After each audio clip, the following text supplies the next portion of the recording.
오늘은 사망 권세를 이기시고 부활하신 예수님의 부활을 기념하는 부활주일입니다. 예수님께서 십자가에 달려 죽으시고 장사 지낸 바 되셨다가 사흘 만에 다시 살아나셨습니다. 예수님의 부활은 후대의 사람들이 만들어낸 이야기도 아니고 자기들 주관적 어떤 확신으로 인해서 어떤 신념 가운데서 생긴 교리도 아니고요. 또 제자들이 예수님의 가르침과 정신은 본받자라는 뜻으로 만들어낸 교리가 아니란 거예요. 예수님은 실제 역사적 부활입니다. 실제 죽음의 권세를 이기시고 살아나셨습니다. 우리 믿음의 핵심은 여기 있거든요. 예수님의 십자가에 달려 죽으심과 부활입니다. 부활이 없다면 가정하는 거죠. 17절에 있는 말씀대로 우리가 믿는 믿음은 헛것이에요. 단호하게 말합니다. 이런 수준은 되겠죠. 부활이 없더라도 내가 어떤 신앙의 대상을 믿고 배우고 섬기면 마음이 편해지더라. 그럴 수 있잖아요. 다른 종교에서도 신앙생활 잘하면 마음이 편해집니다.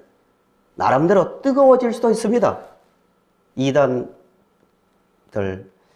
행동하는 걸 보세요. 자기 인생을 다 겁니다. 그럴 수 있는 거예요. 이 종교의 힘이거든요. 그러나 부활이 없으면 아무 소용이 없는 거예요. 썩어짐으로 끝나는데요. 우리가 예수님을 믿는 것은 죽음의 권세를 이기시고 부활하심으로 우리의 부활을 보증하시기 때문에 기쁘고 또 예수님을 따라가는 거예요. 부활이 없으면 문제가 되는 게 뭐냐면은 예수님은 어떤 자가 됩니까? 거짓말쟁이가 됩니다. 계속 자신이 나는 부활이다. 나는 생명이다. 너희들 살아서 죽어도 문제되지 않는다. 내가 생명이기 때문이다. 말씀하셨거든요. 그 말이 새빨간 거짓말이 되는 거예요. 부활이 없으면 예수님이 거짓말 하든지 아니면 부활이 없든지 둘 중에 하나가 되어야 되는 거예요.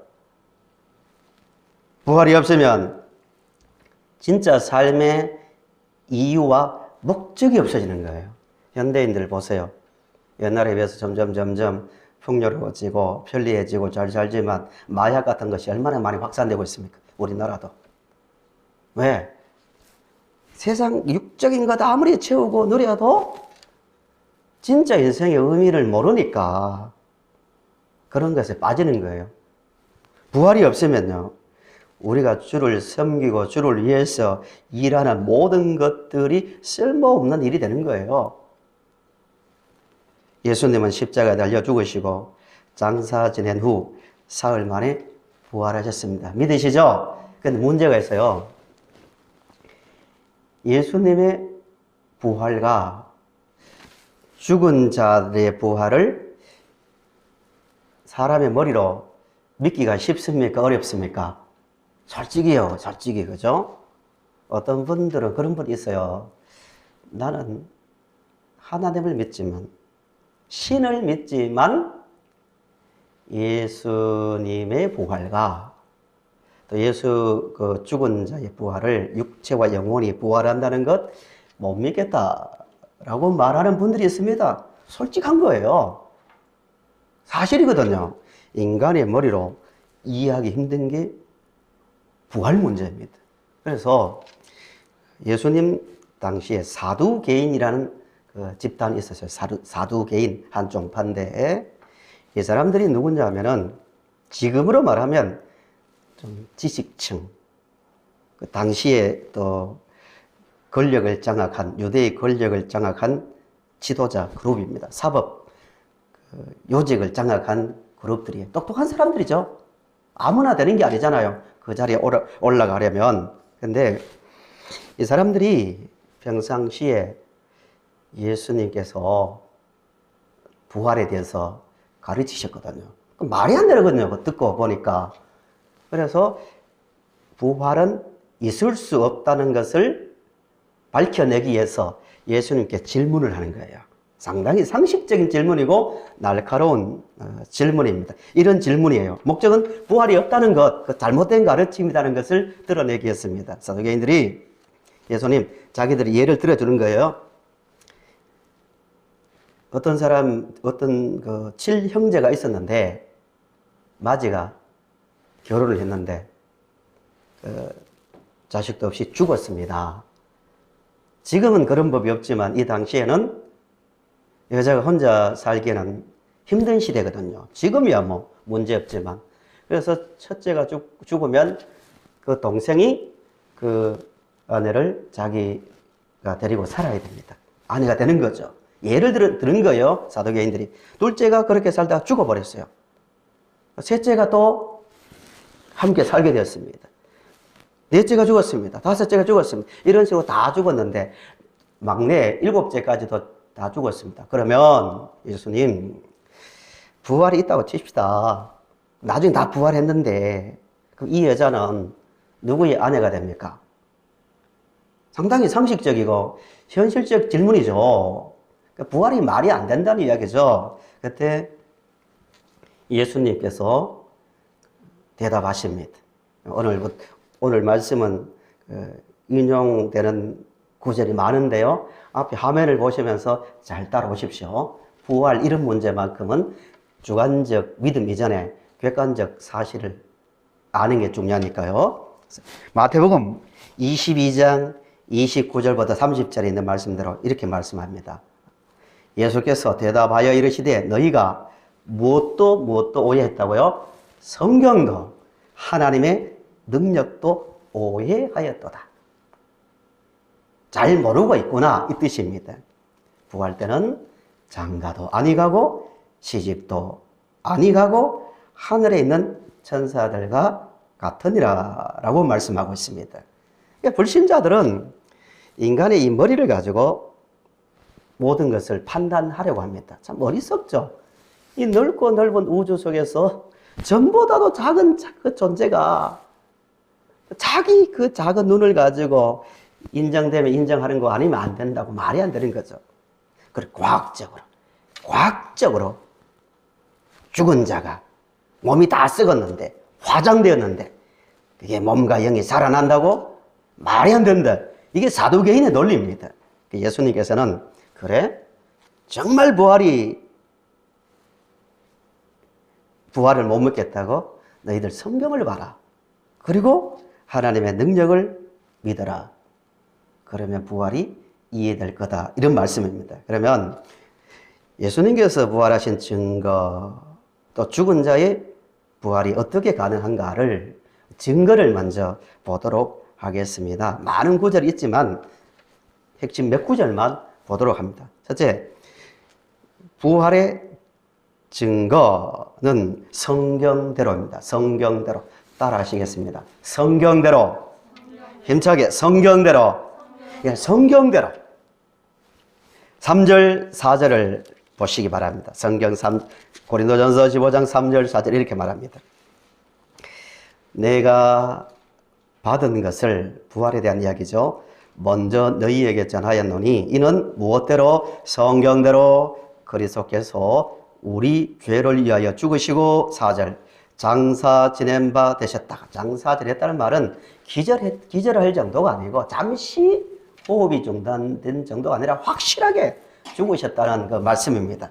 장사 지낸 바 되셨다가 무엇대로? 성경대로 사흘 만에 살아나셨다고 분명히 말씀하고 있습니다. 성경대로 죽으시고 미리 말씀하신 성경대로 죽으시고 미리 말씀하신 성경대로 살아나셨다는 거예요. 성경이 말한다는 거예요.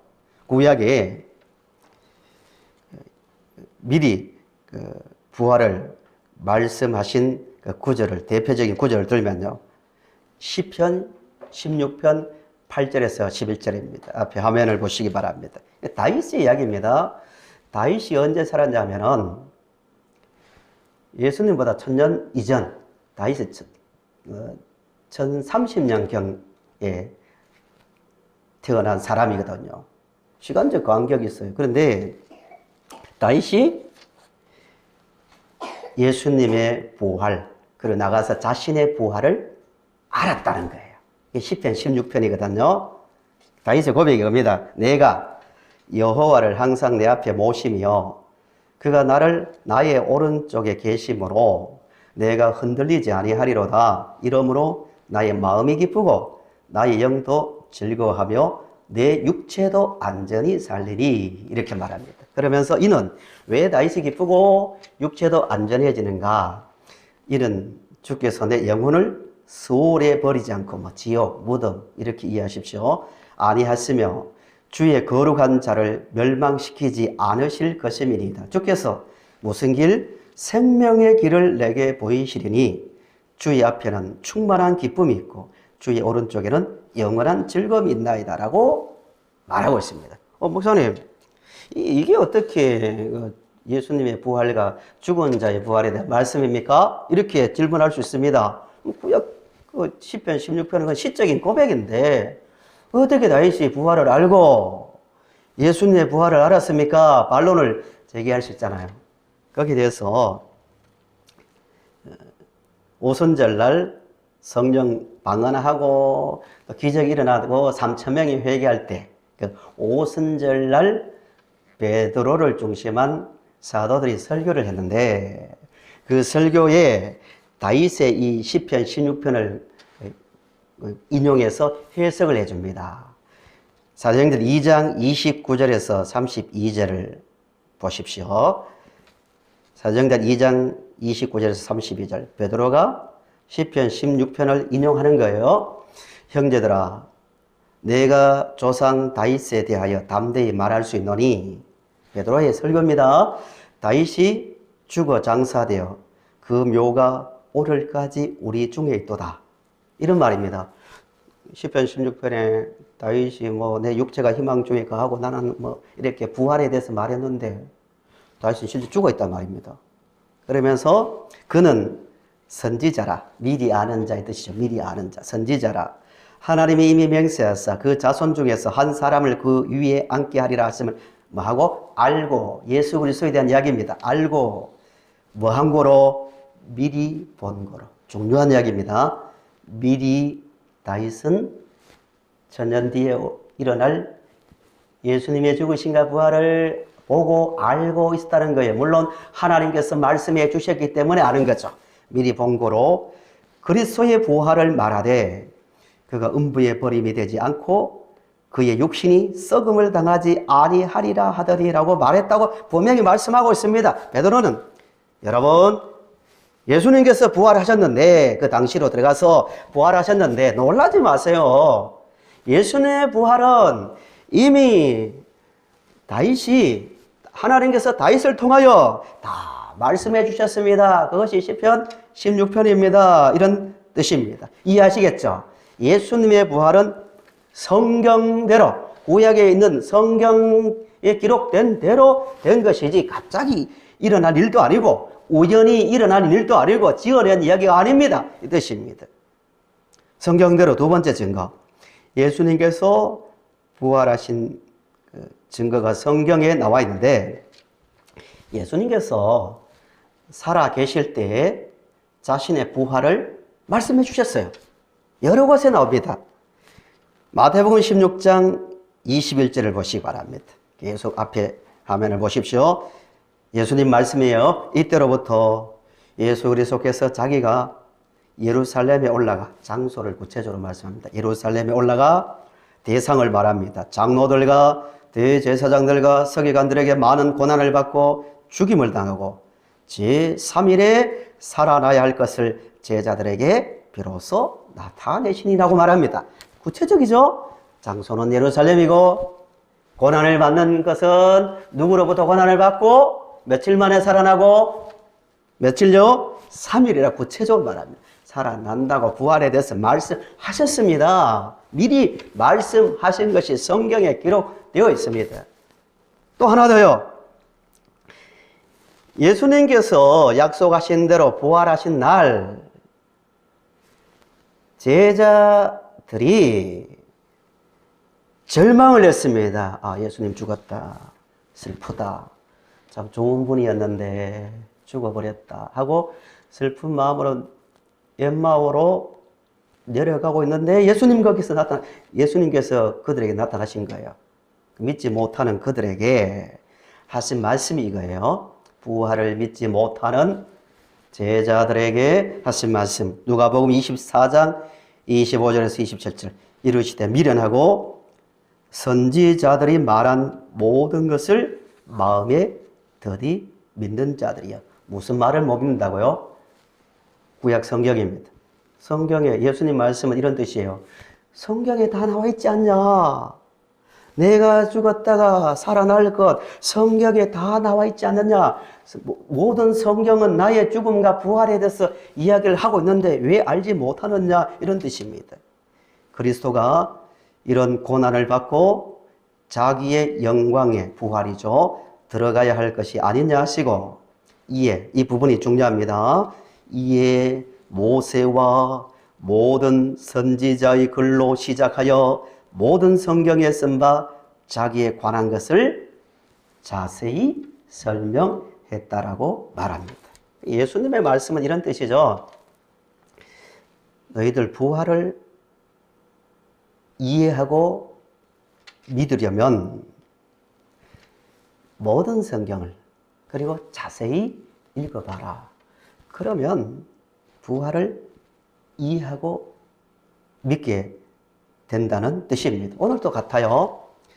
성도님들은 다 부활을 당연히 믿는다고 아멘이라고 조금 전에 말씀하셨지만, 고백하셨지만, 죽은 자의 부활과 예수님의 부활에 대해서 믿게 하려고 예수님께서 혹시 믿지 못하는 자들에게 오늘 오시면 똑같은 말씀을 하실 거예요.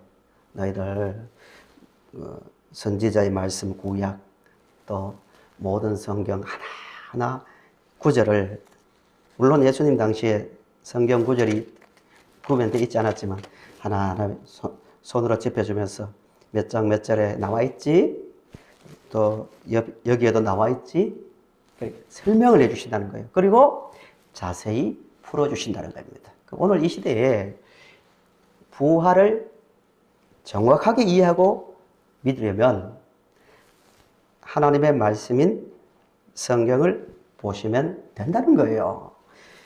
예수님의 부활은요, 제가 이 부분을 이렇게 늘 말씀 드리는데요. 증거가 부족해서 믿지 못하는 게 아니에요. 성경, 하나님의 말씀에 근거하면, 성경은 누구의 말씀이에요?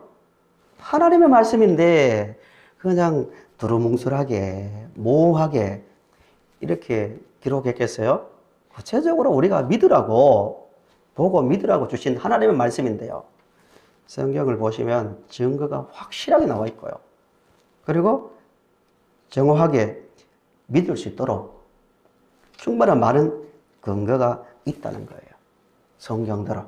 부활은 성경대로 이루어졌습니다. 두 번째로, 부활에 대해서 믿으려면 수많은 증인들이 있습니다.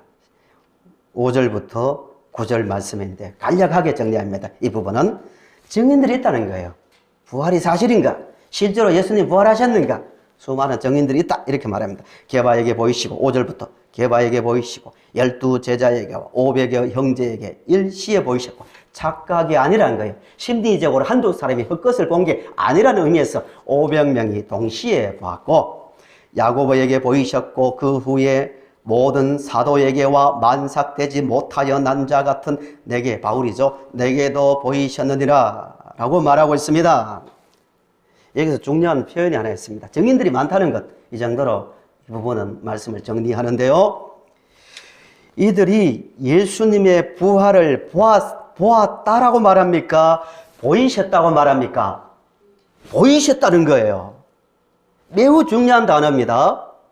사도 바울도 자기가 그런 잘못된 생각을 했기 때문에 심리적, 사람들의 심리 상태를 읽고 지금 단어를 구별해서 사용합니다. 맞아. 내가 생각해 보니까 예수님을 따랐던 여인들, 제자들, 예수님의 사랑을 너무 많이 받았어. 귀신도 떠나가고 병도 고침받고 예수님의 그 놀라운 인격을 보고 너무너무 예수님을 사랑했는데, 추종했는데 예수님이 죽으니까 충격이다. 죽으신 장면을 보고 그들은 충격을 받았는데, 그래도 그 사랑에 못 잊어가지고 늘 예수님을 생각하다가 울다가 또 생각하다가 희미하게 누가 무덤 근처에 갔다가 헛것을 봤는데, 그게 말이 점점 커져서 이야기가 되고, 그 이야기가 교리화되어서 보았다고. 베드로도 보고 또 무덤에 갔던 여자들도 보았다고. 이렇게 이제 착각할까봐 그게 아니고, 어느 누구도 예수님의 부활을 믿지 못했는데 누가 주도해서 부활을 보여주셨다고요? 하나님께서, 예수님께서 보이셨다는 거예요. 착각이 아니라는 거예요. 보이셨다는 거예요. 마찬가지로 예수님께서 40일 동안 이 땅에 계시다가 하늘로 올라가셨죠. 하늘로 올라가셨습니까? 하늘로 올리우셨습니까? 이 중요한 이야기입니다. 예수님이 사도행전 1장 11절의 말씀인데요. 예수님이 하늘로 올라가셨습니다. 이렇게 표현하지 않고 하늘로 올리우시고 라고 말합니다. 그러니까 예수님께서 이 땅에 오시고 또 십자가에 달려 죽으시고 부활하시고 승천하시고 이 모든 일은 누가 주도하셨다는 거예요? 우리 하나님께서 하신 일이에요. 그래서 올리우시고 보이시고 라고 말하는 거예요. 부활은 객관적 사실임을 말씀하고 있습니다. 확실합니다. 그리고 조금 전에 드린 말씀대로 예수님의 부활은 하나님의 그 능력. 하나님의 능력을 믿지 못하면 늘 이런 생각을 한다고요. 천지창조 이야기할 때도 어떻게 아무것도 없는데 이렇게 세상을 만들어져. 그리고 생각해 보자고. 화장되어서 뼈가루만 있는데, 아니면 땅에 매장되었다가 다 썩어지는데 어떻게 그 가능하냐고. 믿어도 현실적으로 믿자고. 너 교회 다니지? 좋아. 그렇지만 그런 죽은 자가 살아난다, 예수님이 3일 만에 부활했다, 그런 이야기는 하지 말라고. 믿어도 좀 똑똑하게 믿으라고. 이게 세상 사람들의 이야기거든요. 그들에게 예수님께서 성경대로와 함께 하나님의 능력을 오해하고 있다라고 말합니다. 하나님께서 말씀으로 천지를 만드셨다면 썩은 그 육체를 살리지 못할까요? 살릴 수 있다는 거예요. 그 이야기를 우리 38절을 한번 보세요. 15장 38절. 조금 해석이 필요합니다. 38절부터 보시면 하나님이 그 뜻대로 그에게 형체를 주시되 각 종자에게 그 형체를 주시느니라. 육체는 다 같은 육체가 아니니 하나는 사람의 육체요, 하나는 짐승의 육체요, 하나는 새의 육체요, 하나는 물고기 육체라. 하늘에 속한 형체도 있고 땅에 속한 형체도 있으나 하늘에 속한 것의 영광이 따로 있고 땅에 속한 것의 영광이 따로 있으니 해의 영광이 다르고 달의 영광이 다르며 별의 영광도 다른데 별과 별의 영광이 다르도다. 이게 무슨 이야기냐면은 하나님께서 천지를 만드실 때 종류들 해를 만들고 달도 만들고 별도 만들고 또 짐승도 만들고 사람을 만드셨다. 능력으로, 말씀으로, 뜻대로 만드셨다. 그러면 당연히 무에서 모든 것을 만드신 분인데 그거 부활 못 시키겠냐? 하나님은 충분히 그렇게 하실 수 있는 분이다. 그런 이야기입니다. 부활은 확실하다는 거예요. 정리하면 성경대로, 그 다음에 하나님의 능력, 그것을 믿는다면 부활은 충분히 이해하고 믿을 수 있다는 겁니다. 그러면 마지막으로 예수님께서 부활하신 것, 그러면 확실한데 예수님께서 부활하신 것이 오늘 나에게 어떤 의미가 있는가의 문제입니다. 정리하면 예수님의 부활은 죄와 사망의 권세를 이기시고 부활하심으로 우리가 죄와 사망의 권세에서 해방되었다는 겁니다. 믿으십니까? 확신을 가지십시오. 인생관을 새롭게 철저하게 만들어야 됩니다. 세상 사람들은 먹고 살다가 인생 100년 살면 장수한 거고, 그래, 죽으면 끝이지. 이건 세상의 인생관입니다. 또 내세를 말한다 할지라도 막연합니다. 우리는 인생 설계를 할 때 이게 분명해야 됩니다. 이 땅에서 살다가, 잠시 살다가 죽음을 경험하고 주님 오시면 내 육체와 영혼이 가장 아름다운 모습으로 변화되어 하나님의 나라에 들어간다는 그 인생관을 가지고 그 설계를 가지고 이 땅을 살아가셔야 됩니다. 죄와 사망의 권세를 이기심이 부활의 첫 번째 의미입니다. 시간을 좀 당겨서요. 예수님께서 겟세마네 동산에서 기도하신 장면을 보겠습니다. 예수님께서 십자가에 달려 죽으시기에 잡히기 전에 겟세마네 동산에서 기도하셨죠. 예. 베드로, 야고보, 요한을 데리고 겟세마네 동산에서 기도하셨는데요. 제자들이 이 부분을 상세하게 기록하고 있어요. 예수님 기도 장면을 잘 묘사하고 있는데 예수님께서 심히 놀라고 슬퍼했대요. 이해가세요? 하나님이시라는 예수님께서 십자가를 앞두고 심히 놀라고 또 슬퍼했고 또 이런 말까지 하셨대요. 내 마음이 심히 고민하여 죽게 되었다고. 예수님의 제자들이 그런 말 합니다. 내가 마음이 고민이 되고 죽을 것 같다고. 그러면 또 기도하십니다. 아빠 아버지여 이 잔을 옮기시옵소서. 그러나 나의 원대로 마시옵고 아버지의 원대로 하옵소서 라고 기도했고요. 누가는 예수께서 힘쓰고 애써 더욱 간절히 기도하시니 땀이 땅에 떨어지는 핏방울같이 되었다고 말합니다.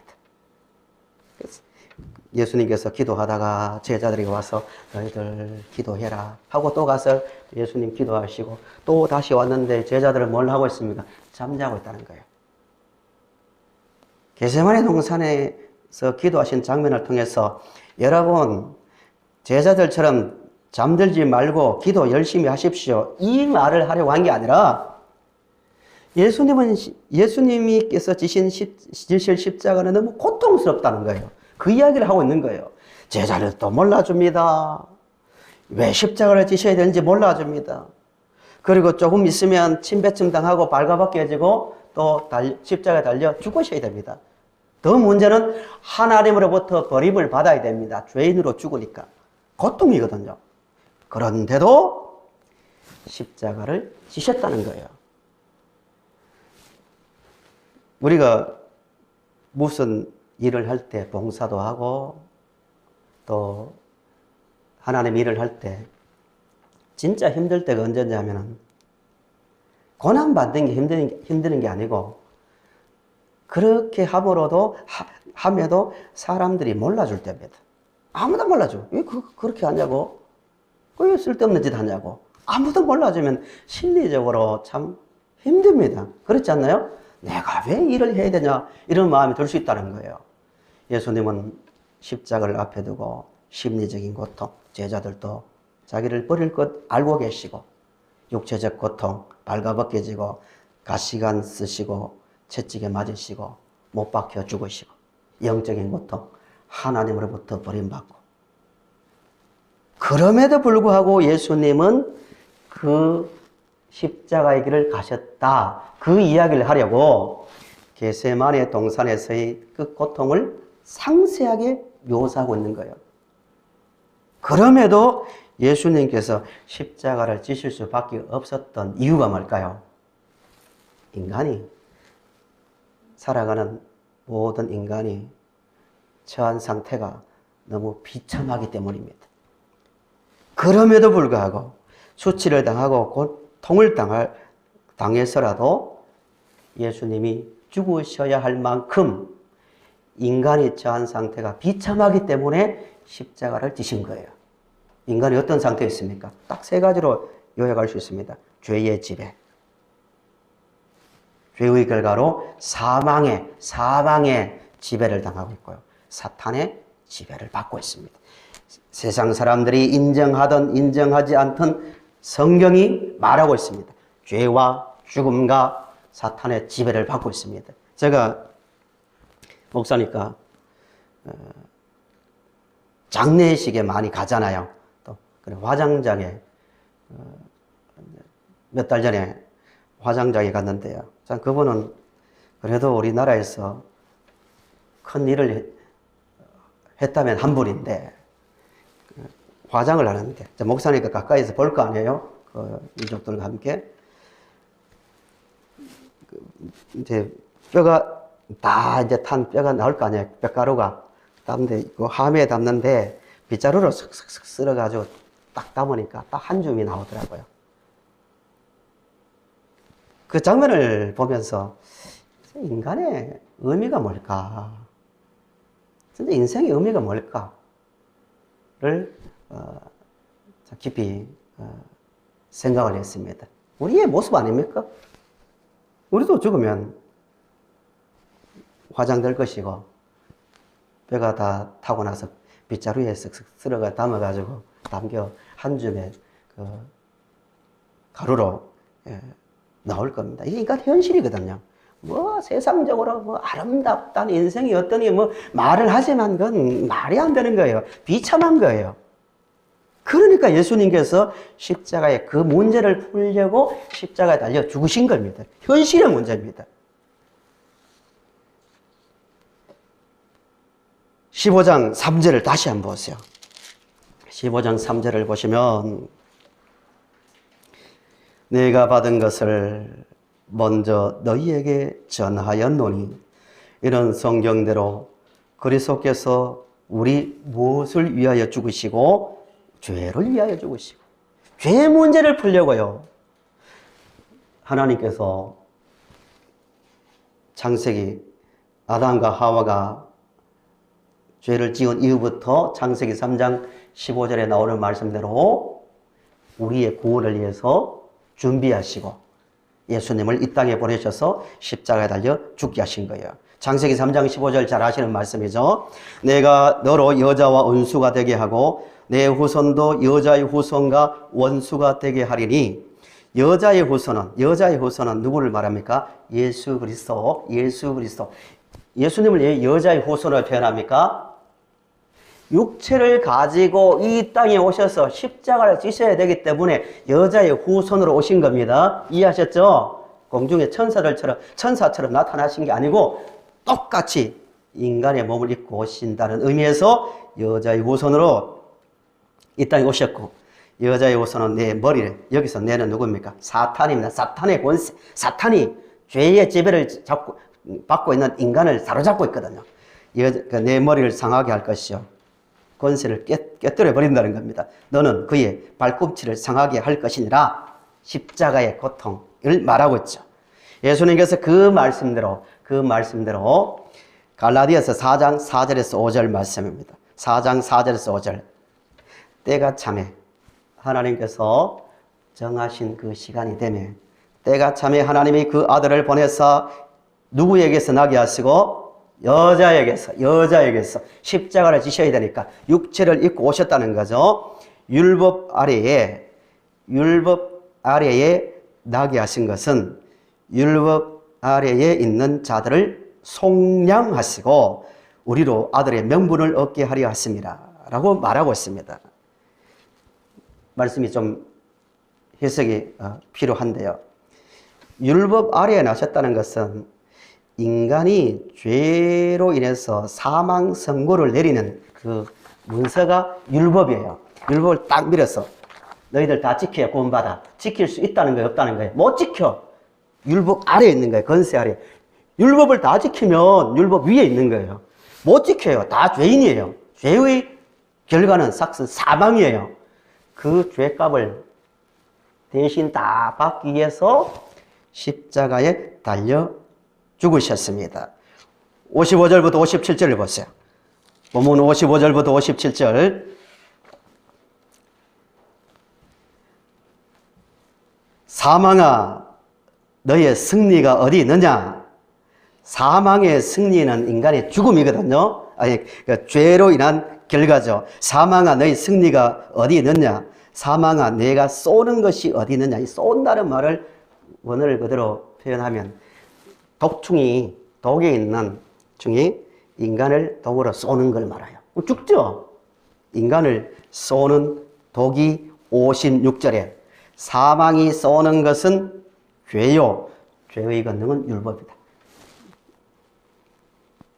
죄의 독이 인간을 쏘기 때문에 비유적 편이죠. 인간은 다 죽음에 잡혀 있다는 겁니다. 근데 이제는 걱정할 거 없다는 거예요. 감사합니다. 57절에 예수 그리스도로 말미암아 우리에게 승리를 주시는 하나님께 감사합니다. 이게 십자가예요. 죄의 모든 것을 제거했기 때문에 우리는 뭐 합니까? 부활합니다. 죄의 권세에서 노임받았고 사망의 권세에서 노임받았고 사탄의 권세에서 우리는 노임을 받았습니다. 그래서 우리 주 예수 그리스도로 인하여 감사할 수 있는 겁니다. 그래서 이제 차례대로 예수님이 첫 열매, 부활의 의미입니다. 예수님께서 열매로서 사망 권세를 이기시고 부활의 열매로 첫 열매로 살아나셨고 차례대로 그 다음에 믿는 우리도 사망 권세를 이기고 부활할 겁니다. 믿으십니까? 이게 우리의 확실한 믿음이 되어야 됩니다. 결론. 그러므로 우리는 어떻게 살아야 됩니까? 58절입니다. 58절을 읽고 같이 읽으시고 말씀을 마칩니다. 같이요. 시작. 그러므로 내 사랑하는 형제들아 견실하며 흔들리지 말고 항상 주의 일에 더욱 힘쓰는 자들이 되라. 이는 너희 수고가 주 안에서 헛되지 않은 줄 알미라. 아멘. 사랑하는 형제들이여, 우리 진정으로 감사하며 사십시다. 감사의 이유는 죄의 권세, 사망의 권세, 사탄의 권세에서 해방되었다는 그 사실 때문에 항상 감사해야 됩니다. 그리고 주님을 따라가는 이 삶이 결코 헛된 삶이 아닙니다. 견실하여 흔들리지 말고 영광의 부활의 그날, 재림의 그날을 바라보며 살아갈 수 있기를 간절히 바랍니다. 마지막 이 말씀요. 우리가 요즘 성도들이 우리는 아니지만 이런 말을 너무 쉽게 하는 것 같아요. 요즘 예수 믿기 너무 힘들다. 믿음 생활하기 너무 힘든다고 쉽게 말합니다. 그러면서 수백만 명이 참 이름도 잘 짓지요. 가나안 성도로 해서 집으로 다 가나안 교인으로 해서 교회 생활 안 하고 집으로 다 들어가 있습니다. 뭐 이런 핑계 별 핑계 다 됩니다. 그렇지만 한 번 더 생각해 보세요. 정말 우리나라 한국 기독교 역사에서 지금만큼 예수 믿기 좋은 조건을 가질 때가 있습니까? 더우면 에어컨 나오고 추우면 히터가 나오고 건물이 있고요. 밝은 빛이 있고요. 악기가 있고요. 다 있잖아요. 말씀 언제든지 들을 수 있습니다. 이런 좋은 조건이 있는데 너무 쉽게 힘들다, 뭐 어떻다, 말이 안 됩니다. 견실합시다. 흔들리지 말고 우리가 받은 이 부활의 은혜가 얼마나 큰지를 알고 담대하게 믿음으로 살아갈 수 있기를 간절히 바랍니다.